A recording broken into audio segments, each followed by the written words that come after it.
If the screen is visible, please just say. Yes, ma'am. Okay. So we had started the third chapter, that is emotional intelligence, yesterday, and I've already explained the meaning and definition of that. तो आज से start करेंगे, particularly topics देखेंगे कौन कौन से involve chapter में, ठीक है. तो till now we have covered the two chapters. Chapter was there, so everything about soft skill was explained. The second chapter was about the personality development, which we completed yesterday. This सारी चीजें देखे, जैसे बहुत important aspects जैसे Johari's window, four quadrants of window, positive thinking, see knowing yourself, all these topics we have covered in personality. The emotional intelligence वाला chapter. So emotional intelligence क्या होता है, already I have explained yesterday. That means to control our emotions, to regulate our emotions. Individuals skills होते हैं, ये भी एक तरह के, एक इंडिविजुअल की एबिलिटी होती है कि अपने इमोशंस को किस तरह से कंट्रोल में रखना है, और जो अपने इमोशंस को जितने अच्छे वे में कंट्रोल कर पाता है उतना ही उसका इमोशनल क्वोशंट जो है वो हायर होता है. तो इमोशनल इंटेलिजेंस को काउंट करने का जो टर्म है उसको हम कहते हैं इमोशनल क्वोशंट. तो जो भी इंसान, जो भी इंडिविजुअल अपने उसको ज्यादा बेटर वे में कंट्रोल या रेगुलेट कर पाता है उतना हायर उसका इमोशनल क्वोशंट होता है. तो that is called as emotional intelligence. Now let's see what are the need for intelligence, कि क्यों इमोशनल इंटेलिजेंस मैनेज करना जरूरी है. See certain important aspects of person's life level of person's EI, that is emotional intelligence. Some of this explain below. तो हमारे daily life में, day to day life में बहुत सारे ऐसे एस्पेक्ट्स होते हैं लेना हमारे इमोशनल इंटेलिजेंस से भी होता है, ठीक है, दैट आर कनेक्टेड. ऐसी चीजें होती है. पहला तो है professional excellence. Now what is professional excellence? EI is greater motivating factor in life. It helps us achieve many professionally and socially. We plan and lead our career in a better way by setting new goals and achieving people and leading them, and thus contributing to the growth of our employer. As I said before, emotional intelligence को manage करना बोले ज़्यादा चीज़ों को कर पाना. जैसे अगर तुम्हारा इमोशनल इंटेलिजेंस कंट्रोल में, तुम्हारे इमोशंस तुम्हारे कंट्रोल में है, तो तुम्हारा स्ट्रेस भी तुम्हारे control. You can take new challenges, you can succeed in those challenges, जो है चांसेस बहुत ज्यादा रखते हो. तो एक तरह से अपने इमोशंस, एग्जांपल दी थी कि कोई पर्सन है जो बात बात पे इमोशनल हो जाए, कि ऐसा पर्सन हार्ड चीजें या हार्ड चैलेंजेस को नहीं आएगा. ऐसे चीजों में वो ऐसे सोचेगा कि ये चीज उससे नहीं हो पाएगी, ठीक. ड्रॉबैक उसका आएगा, दैट मीन्स वो लैक करेगा वो पर्टिकुलर चैलेंज को करने में. तो इमोशंस को कंट्रोल करता है, वो ज्यादा बेटर वे में चैलेंजेस को एक्सेप्ट, ज्यादा बेटर वे में चैलेंजेस को करता है, ठीक है. So this is the one thing, that if you are controlling your emotions, the chances are that you can succeed professionally as well as socially. Socially in the sense वो तुम्हारे society में तुम्हारा जो बात करने का तरीका, लोगों से उठने बैठने, लोग एक अच्छा इंसान समझे कि इमोशनली ज्यादा टेम्पर्ड, तुम किसी से बात करते वक्त किसी से भी गुस्सा हो जा रहे हो, कुछ भी हो किसी को, भले ही तुम गलत वे में नहीं बोल रहे हो, बट तुम्हारे इमोशंस तुम्हारे कंट्रोल में नहीं है, दैट्स वाई तुम किसी को कुछ भी बोल दे रहे हो, तुम गुस्सा हो जा रहे हो बात. This is also a drawback of emotional control में नहीं है. तो इमोशनल इंटेलिजेंस का ये सबसे बड़ा यू कैन तुम्हारा जो प्रोफेशनल एक्सीलेंस है अचीव कर सकते हो. The second thing is physical wellness. Correlation with our physical and mental wellness. In other words, EI body and nervous system in good shape. It helps improve our stress management system. This is the biggest need of emotional intelligence today's world. आज के ज़माने में हम लोग इतना stress वाली life जी रहे हैं, हर चीज में टेंशन है.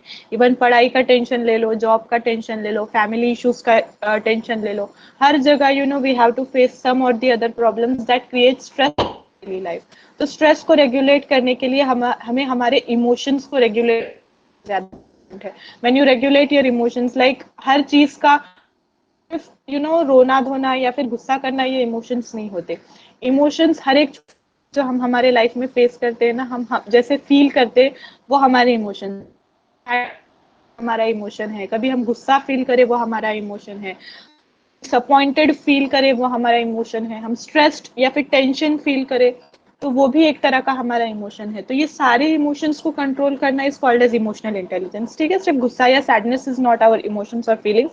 जो भी चीज तुम फील हो, दैट लव, हेट्रेड, एंगर, जो भी चीजें हम फील कर पाते हैं वो हम इमोशंस होते हैं। तो इन इमोशंस को कंट्रोल करना is called as emotional intelligence. तुम इसको कंट्रोल करोगे ऑब्वियसली तुम्हारी मेंटल हेल्थ बढ़ेगी, ऑब्वियसली तुम्हारा फिजिकल फिटनेस बढ़ेगा। मेंटली जो भी फिट रहता है वो फिजिकल रहता है। How emotional intelligence affect your physical wellness? Very role and very critical part of this need for, तुम लोग फिजिकल वेलनेस के लिए तुम्हारा इमोशन का बैलेंस हुए रियली वेरी इमोशनली इल, मतलब वो हर सैड हो जाता है, हर बात पे टेंशन ले लेता है, बहुत ही डिप्रेस, उसकी हेल्थ उसका साथ नहीं देगी। अगर मेंटल हेल्थ साथ, टेंशन वाला जो पार्ट है ऑब्वियस उसके बॉडी पे इफेक्ट करेगा। वो डाइट प्लान अच्छे से ले रहा हो बट उसके बॉडी पे वो चीजें नजर आएगी, और वो है फिजिकली उसका भले ही वो शेप या फिगर में रहे बट फिजिकली, ठीक है, व्हाट उसको डिसीजेस घेर सकती है या कुछ और बीमारी लग सकती है। तो फिजिकल वेलनेस के लिए भी तुम्हारा जो इंटेलिजेंस है that plays a very big part. Then comes your mental health. Emotions lead to psychological disorders and other serious ailments. EI alert calm. It is a great help in tackling stress and mood swings and generating creative ideas. As I said, mental जो wellness है वो भी तुम्हारे emotional intelligence पे depend करती है। If that makes no sense, like तुम्हारी life में कुछ डिस्टर्ब हो, then it is not worth it. तुम भले ही लाखों रुपया कमा लो, करोड़ों रुपया कमा लो, अगर तुम लोग मेंटली स्ट्रेस्ड हो, ठीक है, तुम्हारे में कुछ नहीं है, तो इतना पैसा कमा के तुम्हारा कोई फायदा नहीं है। एक सुकून होना, मेंटली पीस होना बहुत ज्यादा जरूरी होता है। फिर तो वो मेंटल इश्यूज तुम्हारे फिजिकल फिटनेस पे अफेक्ट करेंगे, तुम्हारे डेली प्रोफेशनल लाइफ पे अफेक्ट करेंगे। यू नो, तुम लोग तुम्हारे वर्क प्लेस करोगे, कॉलेज गोइंग स्टूडेंट्स हो तो तुम्हारे पढ़ाई पे वो चीज अफेक्ट होगी। तो बहुत इफेक्ट्स होते हैं जो यू नो इमोशनल इंटेलिजेंस के, जो हमारे पे इफेक्ट करते हैं। One of them is mental health. तो मेंटल हेल्थ बिगड़ रही है तो हर चीज बिगड़ रही है, मेंटल पीस होना बहुत ज्यादा जरूरी है। So for that you have to control, regulate your relationship management. By understanding your emotions we can better reciprocate to others feelings and moods. In this respect, EI makes it easy to engage with new people and share our ideas with them. It brings compatibility among the and empowers them to work and deliver effective. See, relation very greater part in our daily life.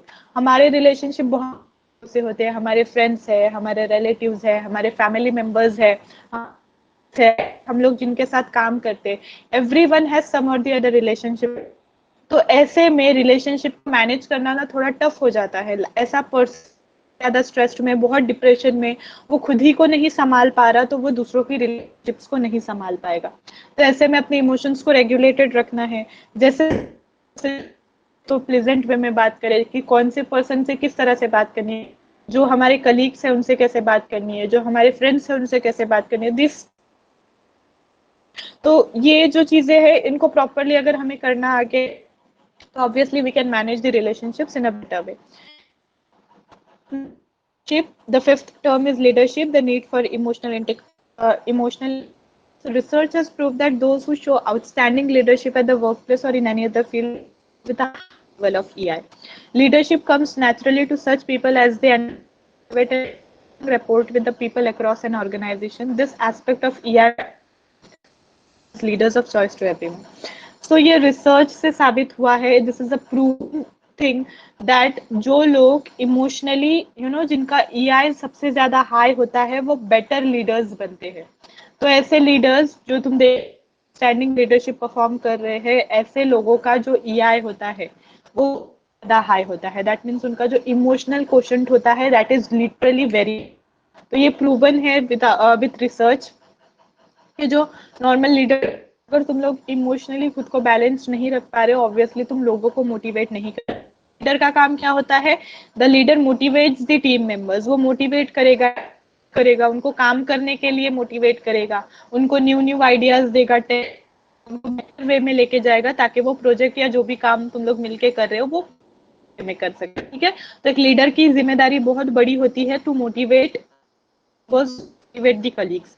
तो ऐसे में अगर वो leader ही खुद emotionally या उसके emotions को regulate नहीं कर पा रहा है, तो ऐसे में जो है वो चांसेस लैक करने के उनका पीछे आना बन सकता है। तो एक लीडर का इमोशनल क्वेश्चन जो है वो हायर होना जरूरी है। तो this is the one need of emotional intelligence. The last one is crisis management. EI brings people closer, so it helps people in groups resolve their conflicts and misunderstandings amicably, preventing any blame. With this ability, they are open and receptive to each other and try to control explosive situations swiftly. Crisis management in the sense what? अभी कोई crisis आ रहा है, जैसे लगता है तुम लोग बना रहे थे, जिसपे काम कर रहे थे, वो प्रॉपरली वर्क नहीं कर रहा है एज अ क्राइसिस। जो चीजें तुम प्रॉपरली कर रहे थे, ठीक है, उसमें हो सकता है कोई आ जाए, कोई एरर आ जाए, तो this is called as crisis. तो जब भी ऐसे टाइम पे तुम्हारे फैमिली में, जैसे फैमिली क्राइसिस क्या हो सकते हैं, कोई फाइनेंशियल इशू, या फिर हो सकता है किसी की हेल्थ खराब हो जा रही है, फैमिली मेंबर में कोई पड़ गया है, these are called as family crisis. उसके अलावा वर्क एरिया क्राइसिस के जैसे है, तुम लोगों को सैलरी कभी टाइम पे नहीं मिल रही है, या फिर कोई भी इशू आ सकता है तुम्हारे काम करने में। ऐसे टाइप पे क्राइसिस मैनेजमेंट होना जरूरी है। ऐसे टाइम पे अगर बंदा स्ट्रेस हो जाए या टेंशन ले ले, इमोशनल हो जाए, सैड हो जाए, तो उससे उसके हेल्थ डिस्टर्ब होगी, उसकी फिजिकल हेल्थ डिस्टर्ब होगी, राइट। और उसका काम में ध्यान नहीं लगेगा, वो लैक करेगा, जो भी काम वो करने जाएगा उसमें वो लैक करेगा। तो ऐसे टाइम पे अगर तुम्हारा इमोशनल इंटेलिजेंस हायर है, you have a high emotional question, then you manage this things easily. तुम लोग तुम्हारे इमोशंस को रेगुलेट करके ये क्राइसिस से निकल। तो ऐसे टाइम पे इमोशनल इंटेलिजेंस की जो नीड होती है वो बहुत ज्यादा at the time of any crisis that you face in your family or at the work area or even as a student in your college or school. तो ऐसे टाइम पे क्राइसिस को मैनेज करना इज अ डिफिकल्ट टास्क। तो कौन लोग कर पाते हैं?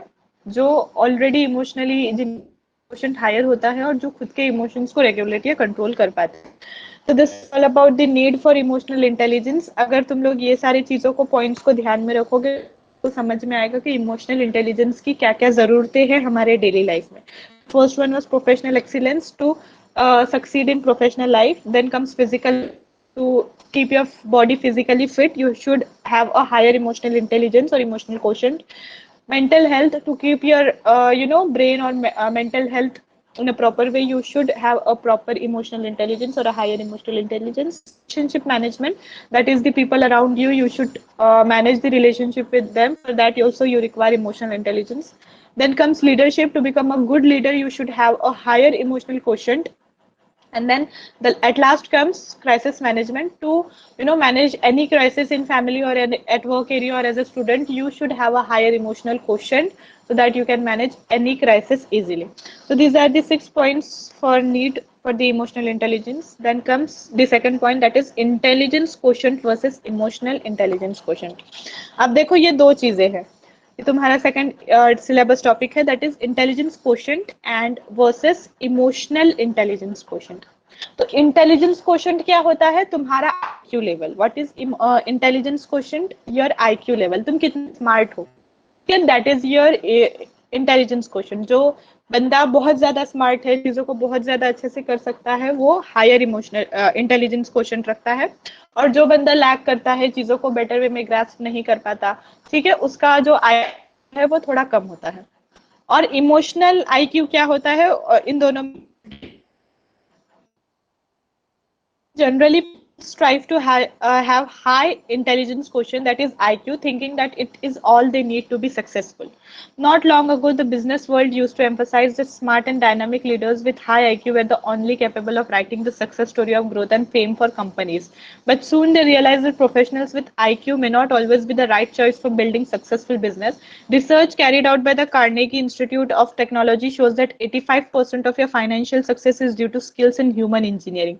Your personality and ability to communicate, negotiate, and lead. Shockingly, only 15% of financial success is due to technical knowledge.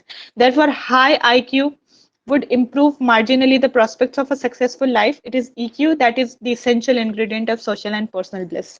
So they see normally पहले जब हम लोग किसी को हायर करते थे, कोई कंपनी में अगर पर्सन हायर किया जाता था तो वो उसके आईक्यू के बेसिस पे हायर किया जाता था। आज भी बहुत सारे लोगों की यही सोच है कि जो स्टूडेंट जिसका आईक्यू सबसे ज्यादा है, जो टॉप कर रहा है, जो टॉप 3 में जो स्टूडेंट्स आ रहे, वही बेटर स्टूडेंट्स है या अच्छे स्टूडेंट्स है। बहुत सारे टीचर्स की ये थिंकिंग होती है कि जो स्कॉलर स्टूडेंट्स है या जो टॉप 3 में है obviously they are good students, पर बाकी के ऐसा नहीं होता कि बाकी के जो स्टूडेंट्स हैं वो होशियार नहीं है या फिर वो कोप नहीं कर सकते एनवायरनमेंट के साथ। This is a very wrong thinking. Even not in the your classmates, या फिर ये सिर्फ कॉलेज या स्कूल की बात नहीं है, even at work area, companies में जब हायरिंग होती थी पहले के दौर में, जब ये रिसर्चेस वगैरह नहीं हुए थे, तो लोग ऐसे लोगों को हायर करते थे जिनका एकेडमिक प्रोग्रेस सबसे ज्यादा होता था, जिनका आईक्यू लेवल ज्यादा होता था, जो स्मार्ट होते थे। तो इन द सेंस के जो एकेडमिक प्रोग्रेस जिनका सबसे ज्यादा है, लोग ऐसे लोगों को हायर करते थे और बाकी के लोग को हायर नहीं किया जाता था। बट फिर रिसर्च हुए इसके ऊपर, और जब एक इंस्टीट्यूट है कार्नेगी इंस्टीट्यूट ऑफ टेक्नोलॉजी, उनके रिसर्च के हिसाब से उन्होंने ये प्रूव किए कि 85% of your financial success is due to skills in human engineering, your personality and ability to communicate, negotiate and lead. तो जो भी काम हम डे टू डे लाइफ में करते हैं, तो ये कार्नेगी इंस्टीट्यूट ऑफ टेक्नोलॉजी इन्होंने एक रिसर्च हेल्ड किए, और इनके रिसर्च के हिसाब से 85% फाइनेंशियल सक्सेस कंपनी में आती है, कोई भी कंपनी में, ठीक है, 85% जो सक्सेस आती है वो आईक्यू के वजह से नहीं आती, वो ह्यूमन इंजीनियरिंग के वजह से आती है। ह्यूमन इंजीनियरिंग क्या होता है कि हम किससे कैसे कम्युनिकेट कर पाते हैं, तरह से चीजों को नेगोशिएट कर पाते हैं, हम लीडरशिप किस तरह से परफॉर्म कर, ठीक है, अपने बेटर वे में इमोशनल इंटेलिजेंस को कंट्रोल कर सकते हैं, हम हमारे इमोशंस को कंट्रोल कर सकते हैं। ऐसा इंडिविजुअल जो सिर्फ पढ़ाई में अच्छा है, ठीक है, और ऐसा इंडिविजुअल जो ओवरऑल अच्छा है, जो बात भी ढंग से कर पाता है, जो डिसिप्लिन्ड है, जिसे उठने बैठने का तरीका है, जो प्लीजेंट वे में बात करता है, ठीक है। जैसे दो स्टूडेंट्स को कंपेयर करो, एक स्टूडेंट जो सिर्फ पढ़ाई में अच्छा है, जो सिर्फ टॉप करता है, बट उससे बात करने की तमीज नहीं है, डिसिप्लिन नहीं है, टीचर से ठीक से बात नहीं कर पाता, ठीक है, उसके अंदर सेल्फ कॉन्फिडेंस नहीं है, वो बाकी को करिकुलर एक्टिविटीज को फेस नहीं कर पाता, एज कंपेयर्ड दूसरा स्टूडेंट जो पढ़ाई में उतना स्मार्ट नहीं है, ठीक है, आईक्यू उसका नॉर्मल है, बट उससे कम्युनिकेशन स्किल्स बहुत अच्छे है, उसका सेल्फ कॉन्फिडेंस बहुत अच्छा है, उसके अंदर सॉफ्ट स्किल्स है, डिसिप्लिन है।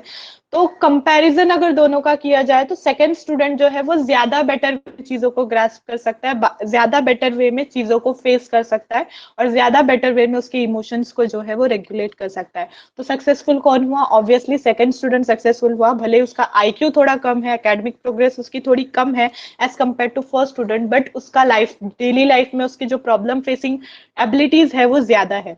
तो यही चीज इनके कार्नेगी इंस्टीट्यूट ऑफ टेक्नोलॉजी ने प्रूव की कि 85% ऑफ जो फाइनेंशियल सक्सेस कंपनी में आती है वो इमोशनल इंटेलिजेंस की वजह से आती है, ना कि योर इंटेलिजेंस क्वेश्चन, ठीक है, वो आईक्यू के वजह से नहीं आती, वो EIQ के वजह से आती है, that is emotional intelligence question, ठीक है।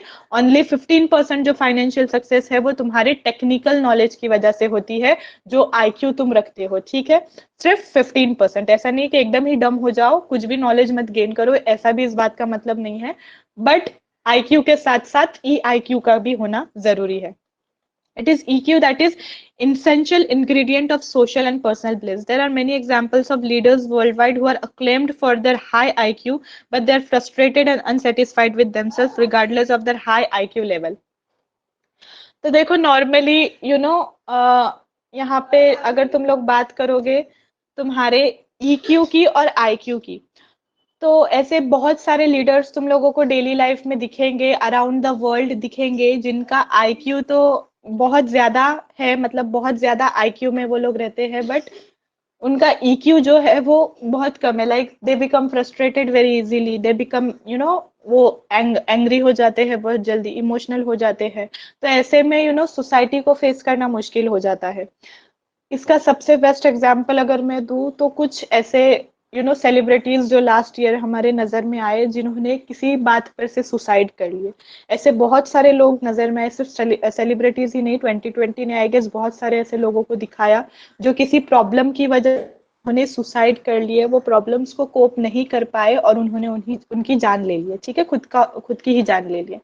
तो this is a very best example कि इंसान में इमोशनल इंटेलिजेंस का होना कितना ज्यादा जरूरी है।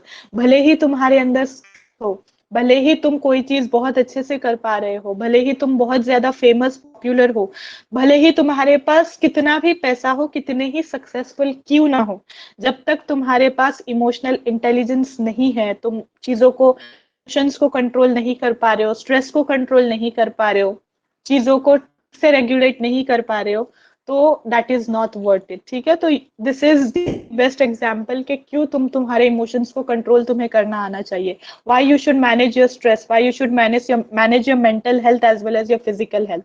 सो एक बैलेंस रहे तुम्हारे IQ और EQ के बीच में, तो तुम्हारी लाइफ जो है वो बैलेंस में आ जाएगी। So this is the difference between emotion intelligence quotient as well as your EIQ. I hope यहाँ तक चीजें क्लियर है। If it's clear till here, just say yes. Yes, ma'am. Okay. Now the third syllabus topic. Just look at here. Components of intelligence, emotional intelligence ऐसा topic है कि कौन से components होते हैं emotional intelligence के. Let's just see. Daniel Goleman in his landmark book Emotional Intelligence, Why It Can Matter More Than a special kind of competence that he called emotional intelligence to conduct interact with others effectively. Whether to work in teams to overcome differences or to motivate people achieving goals, he proposes the following 5 components of EI, which have become essential guiding principles for any professional to practice meaningfully in the workplace. So see, Daniel एक person था जिन्होंने उनके book में book का नाम है emotional intelligence, why it can matter more than IQ. This is the book name, नाम से ही समझ रहा है इमोशनल इंटेलिजेंस को यहाँ पे प्रिफर किया गया है। और बुक किस बारे में है? Why it can matter more than IQ, emotional intelligence तुम्हारे IQ से ज्यादा मैटर क्यों कर सकता है, इस पे उन्होंने बुक लिखे हैं, जिसपे उन्होंने एक तरह से आर्ग्यूमेंट किए हैं कि इमोशनल इंटेलिजेंस हमारे लाइफ में IQ से ज्यादा क्यों जरूरी है। And he has mentioned principles जो एक पर्सन को फॉलो करने चाहिए ताकि वो इंटेलिजेंस में हायर बन सके और उनकी वर्क प्लेस पे ज्यादा बेटर परफॉर्मेंस दे सके। तो first principle is recognising your emotions. तो इमोशंस को रिकॉग्नाइज करना बोले तो क्या, you have to recognise your emotions कि तुम किस तरह के emotion, whether you have sad emotions, happy emotions, angry emotion, हर तरह के इमोशंस को रिकॉग्नाइज करना आना चाहिए। कभी कभी हम इतने स्ट्रेस्ड होते हैं, हमें समझ नहीं आता हम क्या फील कर रहे हैं, तो ऐसे टाइम पे you have to recognise emotions के actually what you are feeling about that particular thing, understanding emotion. और रिकॉग्नाइज कर लिए कि वेदर यू सैड, स्ट्रेस्ड और एंग्री, एक बार रिकॉग्नाइज करने के बाद फिर उसको अंडरस्टैंड करना है कि क्यों हम ऐसा फील कर रहे हैं इस पर्टिकुलर थिंग के बारे में। हो सकता है कि हमारा किसी दोस्त से झगड़ा हो जाता है, ठीक है, हम डिप्रेस्ड या फिर स्ट्रेस्ड रहते हैं दोस्त से या फिर किसी फैमिली मेंबर से, कभी हम हमारे मॉम डैड से कुछ आर्ग्यूमेंट कर लेते हैं, वजह से हम बहुत ज्यादा स्ट्रेस्ड या डिप्रेस्ड फील करते हैं। तुम्हारे इमोशंस को रिकॉग्नाइज करो एंड देन अंडरस्टैंड करने की कोशिश कि गलती किसकी थी। इमोशंस को अंडरस्टैंड करना इन द सेंस व्हाट, ऐसा नहीं कि अंडरस्टैंड करके चुप बैठना, बस ये चीज पता लगानी है कि क्यों ये चीज तुम्हारे साथ हुई और ये इमोशंस क्यों जनरेट हुए, तो इसमें किसकी गलती, सामने वाले की गलती थी, हमारी गलती थी, हमने क्या ऐसा किए जो ये पर्टिकुलर इमोशंस हम पे हावी हो गए हैं, ठीक है। तो अंडरस्टैंड करना है इमोशंस को and then try to regulate your, regulating emotions that means try to control those emotions. अगर सैड फील कर रहे हो तो do something that makes you happy, ठीक है, अपने इमोशंस को रेगुलेट करना आना चाहिए। अगर एंग्री फील कर रहे हो तो do something that brings you in peace. अगर तुम लोग हैप्पी फील कर रहे हो तो obviously you should also regulate the happy emotions. एकदम भी हैप्पी नहीं होना है कभी के that reveals all your secrets and all. तो तुम इमोशंस को रेगुलेट करना आना चाहिए, control your emotions and then try motivating yourself. If you're feeling sad, try to do something you feel happy with, और अपने आप को मोटिवेट कर सको कि तुम ये चीज कर सकते हो। अगर तुम कहीं पे लैग कर रहे हो या कोई चीज नहीं कर पा रहे हो और उसकी वजह से स्ट्रेस्ड हो या सैड हो, तो अपने आप को मोटिवेट करो कि तुम उस चीज को कर सकते हो और किस तरह से कर सकते हो better way. Try motivating yourself. Motivating speeches सुनो ऐसे वक्त में जो तुम्हें लाइफ में मोटिवेट कर सके। ऐसे लोगों की स्पीचेस सुनो जो बहुत कुछ फेस किया और अब वो लाइफ में सक्सेसफुल है। ऐसे लोगों की बातें सुनो या फिर कुछ मोटिवेटिंग थॉट्स या फिर बुक्स रीड करो। So that will help. Using emotions और मैनेजिंग रिलेशनशिप्स। फिर द फिफ्थ प्रिंसिपल इज तुम्हारे इमोशंस को यूज करना है। Don't let your emotions use you. This is a very deep sentence. Don't let your emotions use you, use your emotions wisely. तो this is a quote also. एक quote है ये कि तुम्हारे इमोशंस को यूज करना है, ना कि तुम्हारे इमोशन यूज। तो this is a very deep quote. You should remember this principle always.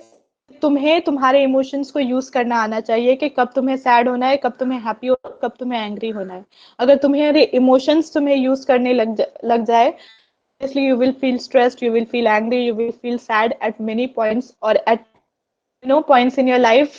जब तुम क्राइसिस फेस करो कोई, जब तुम कोई चीज को नहीं कर पाओ, तब तुम्हारा इमोशन जो है वो इम्बैलेंस्ड हो जाएगा।